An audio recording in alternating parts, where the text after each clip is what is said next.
Hello students, welcome back to my channel chemistry with Sakshi.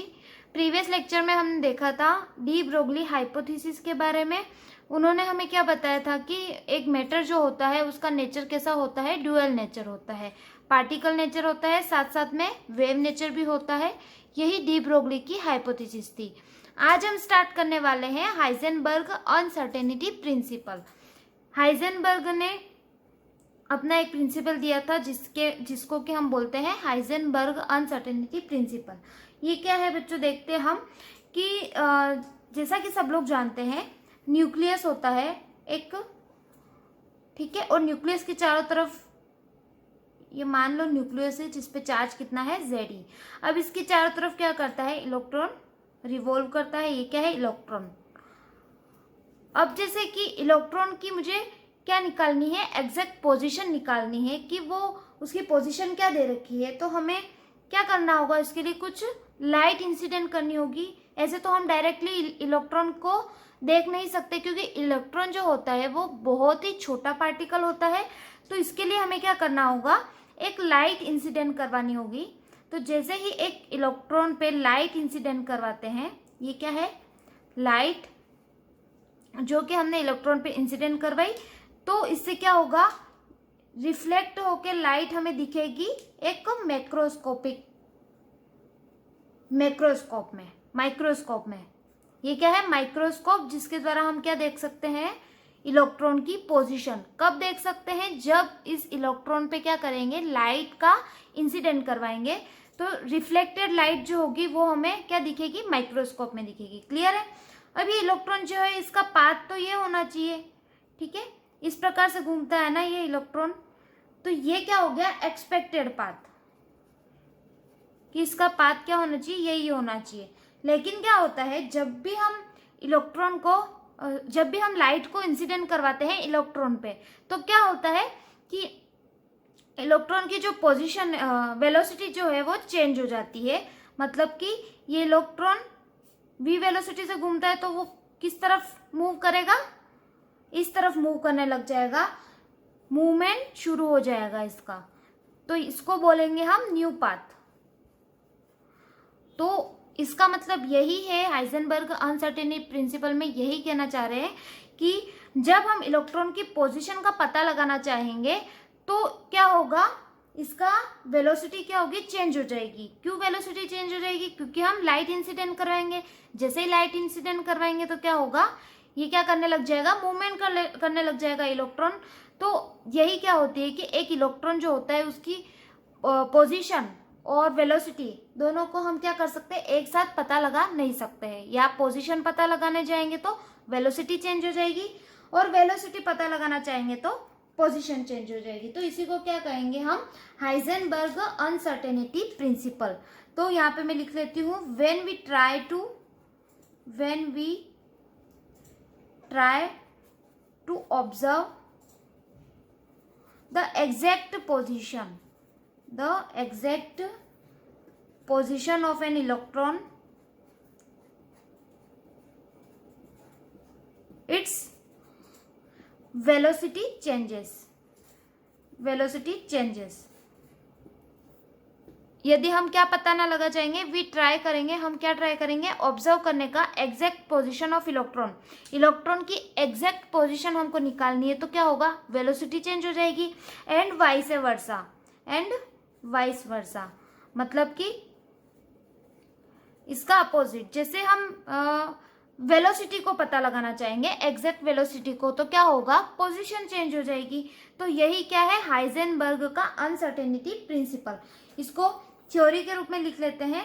Heisenberg ने क्या कहा था, it states that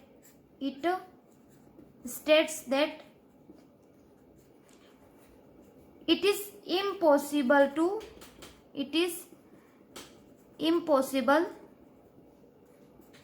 to determine simultaneously the exact position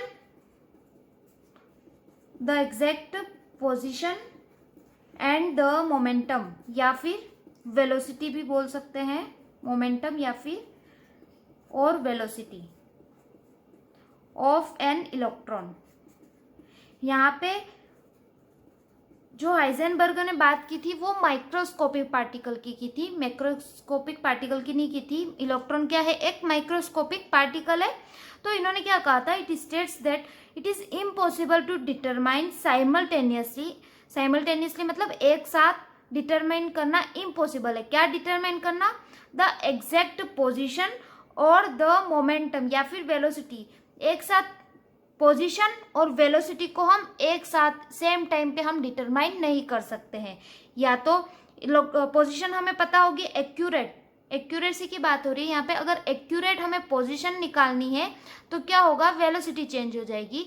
और accurate हमें क्या निकालनी है, वेलोसिटी निकालनी है, तो उस टाइम पे क्या होगा, पोजीशन चेंज हो जाएगी एक इलेक्ट्रॉन की। तो ये इम्पॉसिबल है। ये किसने कहा था, हाइजेनबर्ग ने। क्लियर है गाइस इतना। तो माना कि x जो है यहाँ पे, x है position of electron, position of an electron. तो डेल्टा x क्या हो गया, डेल x या डेल्टा x बोलते हैं इसको। तो डेल x हो गया uncertainty in position of an electron, या फिर बोल सकते हैं error in position of an electron. तो ये क्या हो गई, अनसर्टेनिटी हो गई। वैसे ही p क्या है, मोमेंटम ऑफ एन इलेक्ट्रॉन। तो डेल p क्या हो जाएगा,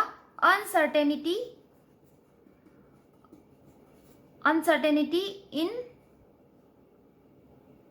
मोमेंटम ऑफ एन इलेक्ट्रॉन।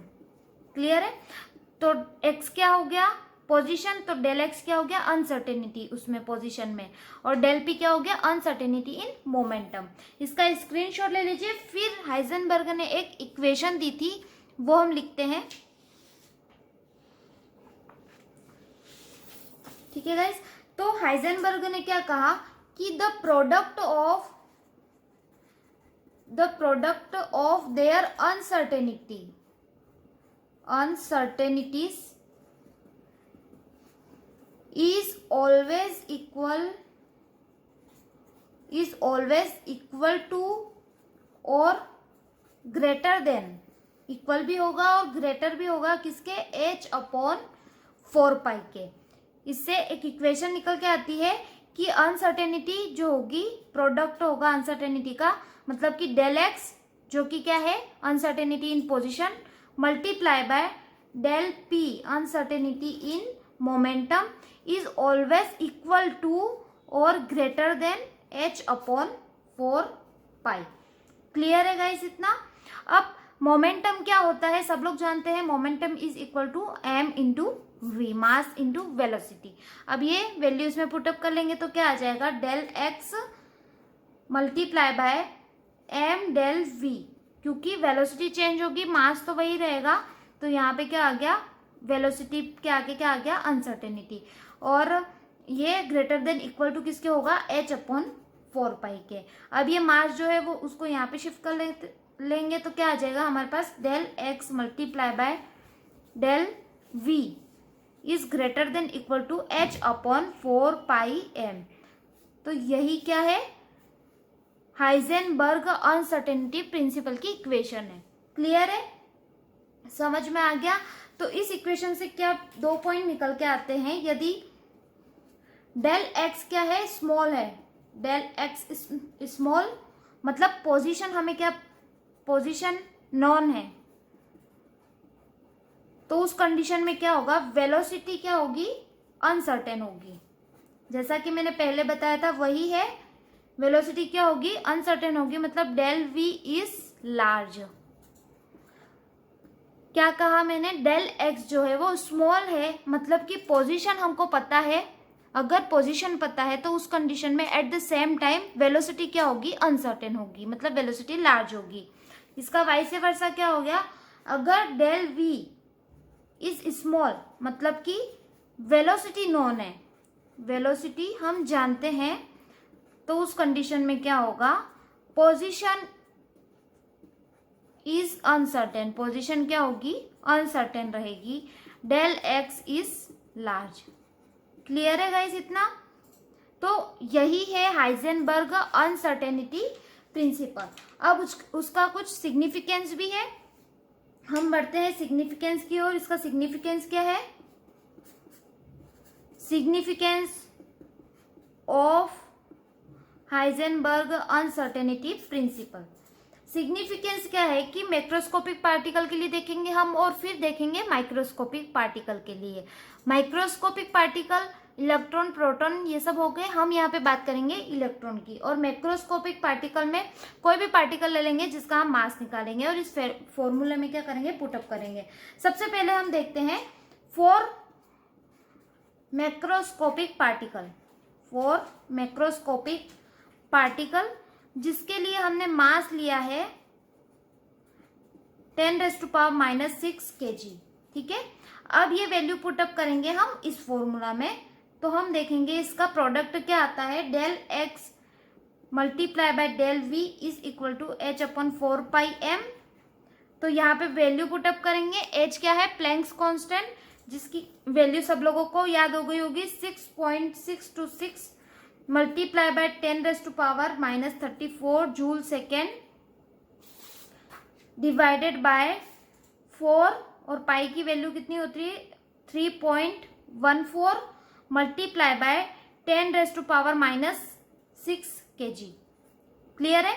अब इसको सॉल्व करेंगे तो हमारे पास वैल्यू आ जाएगी 10⁻⁻28 मीटर पर स्क्वायर पर सेकेंड। क्लियर है? तो ये हमारे पास वैल्यू आ गई del x multiply by del v, मतलब अनसर्टेनिटी इन पोजीशन और वेलोसिटी का प्रोडक्ट कितना आया, 10⁻⁻28, जो कि क्या है, बहुत ही स्मॉल है, वेरी वेरी वेरी स्मॉल। अब हम निकालेंगे माइक्रोस्कोपिक पार्टिकल के लिए। For microscopic particle, for microscopic particle मतलब इलेक्ट्रॉन। यहाँ पे हम इलेक्ट्रॉन लेते हैं। इलेक्ट्रॉन का मास कितना होता है, 9.1 मल्टीप्लाई बाय 10⁻31 kg। अब इसमें वैल्यू पुटअप करेंगे तो क्या आ जाएगा, del x del v is equal to h क्या है, 6.626 वही -34 joule second divided by 4 multiply by 3.14 और यहाँ पे बस वैल्यू चेंज हो जाएगी मास की, 9.1 और 10 की पावर कितना हो गया, -31 kg। ठीक है, अब इसको सोल्व करेंगे तो हमारे पास वैल्यू आ जाएगी 10⁻⁻4 मीटर पर स्क्वायर पर सेकेंड। ठीक है, अब आप देखो कि ये मैक्रोस्कोपिक पार्टिकल है, उसमें अनसर्टेनिटी का जो प्रोडक्ट आया था वो 10⁻⁻28 और इसमें जो आया वो आया 10⁻⁻4, मतलब कि ये इसके कंपेयर में बहुत ही ज्यादा क्या है, कम है। इसीलिए क्या होता है कि ये जो इफेक्ट है अनसर्टेनिटी का वो ओनली सिग्निफिकेंट होता है ओनली माइक्रोस्कोपिक पार्टिकल के लिए, और इसके लिए क्या होता है, नेग्लिजिबल होता है। तो इससे हम एक फैक्ट लिखेंगे कि the effect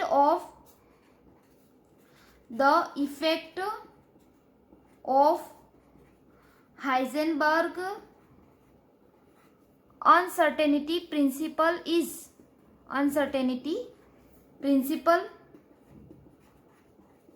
is significant only for, ये ओनली किसके लिए सिग्निफिकेंट है, motion of microscopic object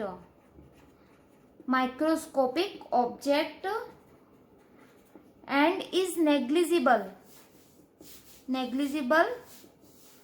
for that of the macroscopic particle. समझ में आ गया गाइस कि इसका जो इफेक्ट है हाइजेनबर्ग अनसर्टेनिटी प्रिंसिपल का, जैसा कि हमने डी ब्रोगली में देखा था, वो भी ओनली सिग्निफिकेंट किसके लिए था, माइक्रोस्कोपिक पार्टिकल के लिए। ड्यूअल नेचर जो था वो सिर्फ किस में दिखाई दे रहा था, particle as well as wave nature electron में। इलेक्ट्रॉन मतलब माइक्रोस्कोपिक पार्टिकल में, मैक्रोस्कोपिक में वह नहीं दिखाई दे रहा था, नेग्लिजिबल था।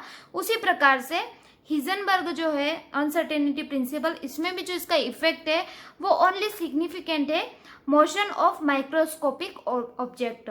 माइक्रोस्कोपिक मतलब इलेक्ट्रॉन, प्रोटॉन ये सब हो गए जो कि मोशन में होते हैं, उनके लिए क्या है ये सिग्निफिकेंट है। और नेग्लिजिबल है for microscopic particle. Macroscopic particle के लिए क्या है, नेग्लिजिबल है। क्लियर है गाइस इतना? तो यही था हिजनबर्ग अनसर्टेनिटी प्रिंसिपल। अब इतने सारे साइंटिस्ट है, डी ब्रोगली, हाइजेनबर्ग, इन्होंने सबने अपनी हाइपोथेसिस दी, प्रिंसिपल दिया। तो उसके बाद बोहर मॉडल जो था वो क्या हो गया, फेल हो गया, या फिर यूं बोल सकते हैं बोहर मॉडल की कुछ कमियां आ गई, जो कि हम देखते हैं कि बोहर मॉडल के क्या क्या ड्रॉबैक्स थे। तो बोहर मॉडल था उसमें भी ड्रॉबैक आ गए, और फिर हमारे पास एक नया एटम का जो मॉडल आएगा, हम देखते हैं drawbacks of Bohr's atomic model.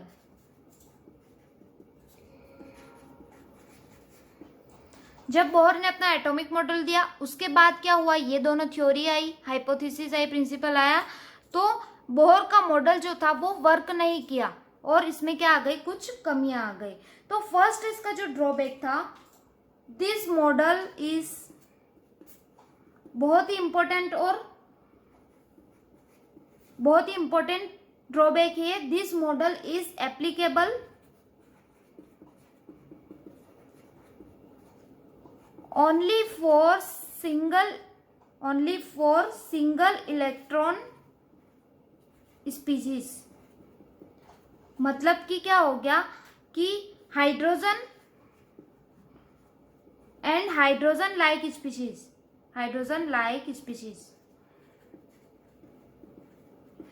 ये मॉडल जो था बोहर का मॉडल, वो ओनली एप्लीकेबल था सिंगल इलेक्ट्रॉन के लिए, मतलब जिसके पास इलेक्ट्रॉन क्या हो, 1 इलेक्ट्रॉन हो, उसी के लिए एप्लीकेबल था। और 1 इलेक्ट्रॉन किसके पास होता है, हाइड्रोजन के पास, या फिर हाइड्रोजन लाइक स्पीशीज के पास। तो हाइड्रोजन लाइक स्पीशीज क्या हो गए, मैंने पहले भी बताया था कि हाइड्रोजन लाइक स्पीशीज क्या होते हैं, कि जैसे कि हीलियम है, हीलियम का एटॉमिक नंबर कितना होता है, 2 होता है, और उसमें इलेक्ट्रॉन कितने होते हैं, 2 प्रेजेंट होते हैं। यदि हीलियम पे प्लस पॉजिटिव चार्ज लगा दे तो क्या हो जाएगा, ये जो ऊपर चार्ज लगा हुआ होता है वो क्या होगा, इसके अपोजिट माइनस कर लेंगे, मतलब 2 - 1, तो यहाँ पे इलेक्ट्रॉन कितने हो जाएंगे, 1 इलेक्ट्रॉन। तो ये इसके लिए एप्लीकेबल था। फिर हाइड्रोजन के लिए तो था ही, लेकिन हाइड्रोजन जैसे जो स्पीशीज थे उसके लिए भी एप्लीकेबल था, पर ज्यादा जो एप्लीकेबल था वो ओनली हाइड्रोजन के लिए ही था, इसलिए बोहर का मॉडल था वो फेल हो गया। एक और एग्जांपल लेते हैं, लिथियम में 3 इलेक्ट्रॉन होते हैं, यहाँ पे प्लस प्लस या फिर +2 चार्ज लगा ले तो क्या हो जाएगा, 3 - 2, तो यहाँ पे भी 1 इलेक्ट्रॉन। ठीक है, जैसे बेरिलियम हो गया, बेरिलियम में +3 चार्ज लगा दे तो क्या हो जाएगा, 1 इलेक्ट्रॉन। तो इस प्रकार से जिसके पास इलेक्ट्रॉन कितना हो, 1 हो, उसी के लिए ये मॉडल क्या था, एप्लीकेबल था। तो इसीलिए बोहर का एटॉमिक मॉडल फेल होगा। ये मोस्ट इंपॉर्टेंट और अच्छा ड्रॉबैक है, इजी ड्रॉबैक है। तो इसका स्क्रीनशॉट ले लीजिए, फिर हम आगे नेक्स्ट ड्रॉबैक्स देखते हैं।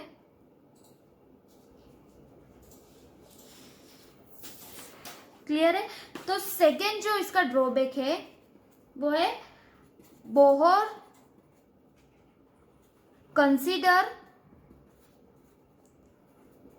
Electron as a moving particle. Bohr ने क्या कंसीडर किया था कि इलेक्ट्रॉन क्या होता है, एक मूविंग पार्टिकल होता है। इसने वेव नेचर की तो कोई बात ही नहीं की, लेकिन उसके बाद क्या आया था हमारे पास, डी ब्रोगली हाइपोथेसिस, जिन्होंने क्या बताया था, एक मैटर जो होता है जिसमें कि microscopic as well as macroscopic particle की बात की गई थी, तो उसका क्या होता है, नेचर डुअल नेचर होता है, पार्टिकल के साथ साथ वेव नेचर भी होता है। तो जैसे ही इन्होंने ये एटॉमिक मॉडल दिया, उसके बाद डी ब्रोगली की हाइपोथेसिस आई, तो इनका मॉडल फेल हो गया। तो इलेक्ट्रॉन को इन्होंने क्या बताया था, मूविंग पार्टिकल बताया था। तो अकॉर्डिंग टू डी ब्रोगली 2 प्रकार के नेचर थे, ड्यूअल नेचर था, वेव नेचर भी था और पार्टिकल नेचर भी था, एक मैटर का या एक इलेक्ट्रॉन का। क्लियर है? तो सेकेंड इसका मेजर ड्रॉबैक ये था कि इन्होंने सिर्फ पार्टिकल नेचर की बात की थी, वेव नेचर की तो कहीं बात ही नहीं की थी। थर्ड जो था इनका drawback, it can not explain it can not explain spectrum of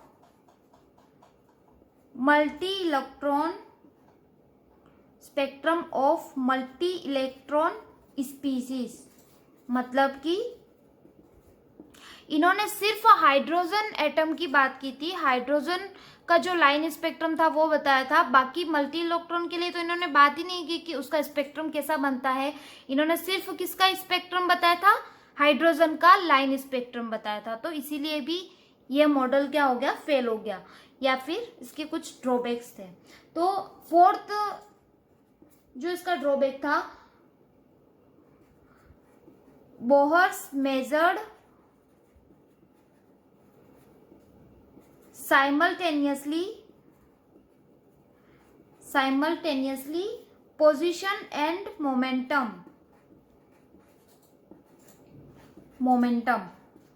Bohr ने अपने एटॉमिक मॉडल में पोस्टुलेट दिए, उसके बाद कुछ कैलकुलेशन की थी जिसमें उन्होंने रेडियस बताई थी, जो कि बताई थी कि ये इलेक्ट्रॉन जो होता है इतने फिक्स पोजीशन पे प्रेजेंट होता है, इससे फिक्स रेडियस होती है।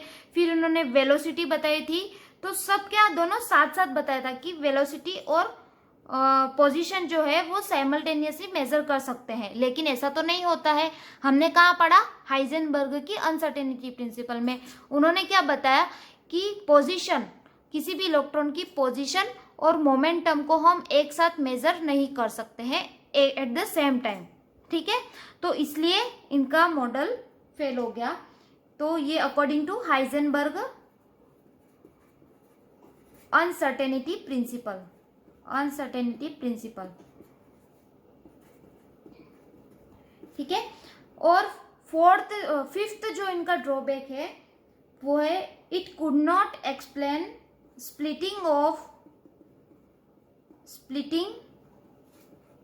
ऑफ स्पेक्ट्रा और इलेक्ट्रोमैग्नेटिक वेव्स या electromagnetic radiation due to high magnetic field.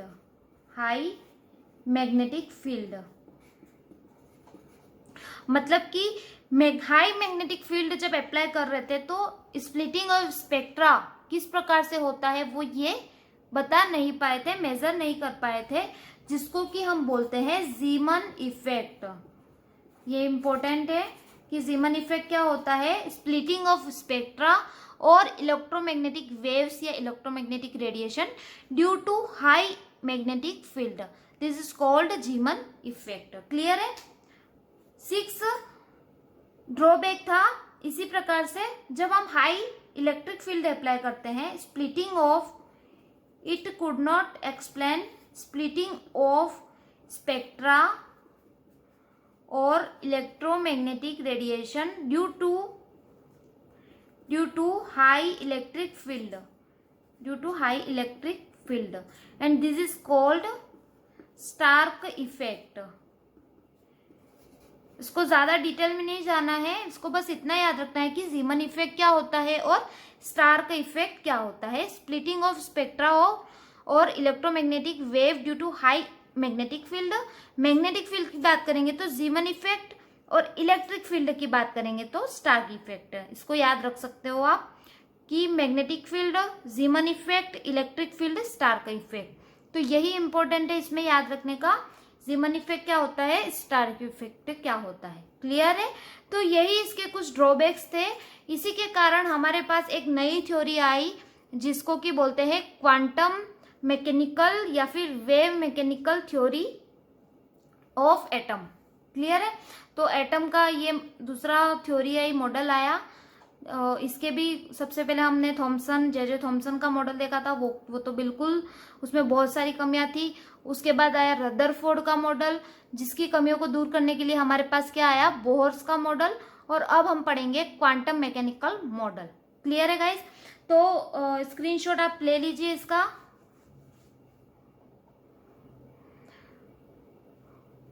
तो गाइस आज के लेक्चर के लिए बस इतना ही। नेक्स्ट हम पढ़ेंगे कि क्वांटम मैकेनिकल मॉडल क्या है और एक इक्वेशन देखेंगे, श्रोडिंगर वेव इक्वेशन, जो कि हम नेक्स्ट लेक्चर में देखेंगे। तो आज की क्लास के लिए बस इतना ही गाइस। मेरी वीडियो को लाइक कीजिए, शेयर कीजिए अपने दोस्तों के साथ और मेरे चैनल को सब्सक्राइब ज़रूर कीजिए। मिलते हैं हम नेक्स्ट लेक्चर में, तब तक के लिए बाय बाय स्टूडेंट्स।